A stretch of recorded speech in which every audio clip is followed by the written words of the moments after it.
the fleet market will continue to grow in importance, but particularly within Europe. I think it's important to note that we've had some rather challenging times within Europe over the last couple of years, and that of course has led to many fleets consolidating or maybe delaying their repurchase. So I think we see some opportunities for growth.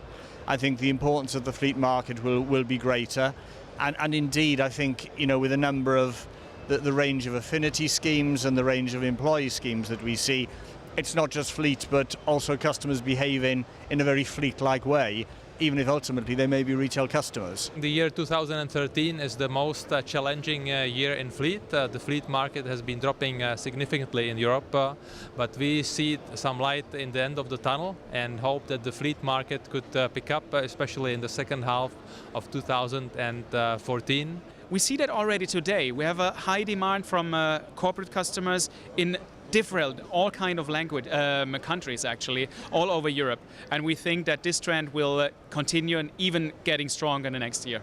In the last year we saw a 36% increase in our fleet sales performance.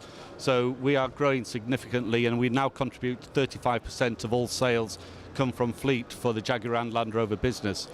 Going forward, we expect to see continued growth as we get more competitive on our cost of ownership, when we get more competitive on our CO2 offer, and also as we invest in our dealer network to really target the fleet market. Most of the companies are trying to keep the renewables to the car and make it as profitable as possible before changing the models. With regards to Infinity, we are a bit in a different tendency versus the market. We are launching 2 new models that we expect they will bring us higher volumes than the ones we have done in the past. So we expect to grow, whereas I think the market should be in a stable or even slight growth. What we've seen is that the fleet market has been quite stable during the last few years, during this crisis period. We believe that the market will continue to be stable. There will be some growth in the market, and we are anticipating some modest growth in terms of fleet. In terms of our own performance, we're in the pure true fleet segment. We're up 20% versus last year. We have been very successful in our fleet policy, and our focus has been on improving the quality of our business. We have more than 50% of our sales in Europe are going to fleets. So therefore, we're expecting also to be one of the biggest player where we are today in a premium segment, the #1, also in the next years. And we are, I think, well provided by good sales organization, by attractive offers, and by good products with good TCO. For next year, we see for 2014 a slight decrease or steadiness in Europe, and we see the going on with increasing for your other markets. Our principal target is to improve our true fleet sales from 21% of our total sales today to around 27% by 2015.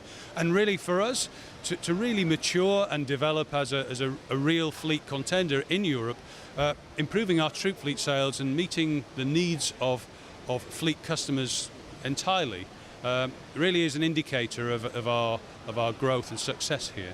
We see the light at the end of the tunnel. UK, for example, is growing. The companies and the leasing companies cannot prolong the leasing terms also next year further. We forecast stable, positive industry, slight increase in Spain.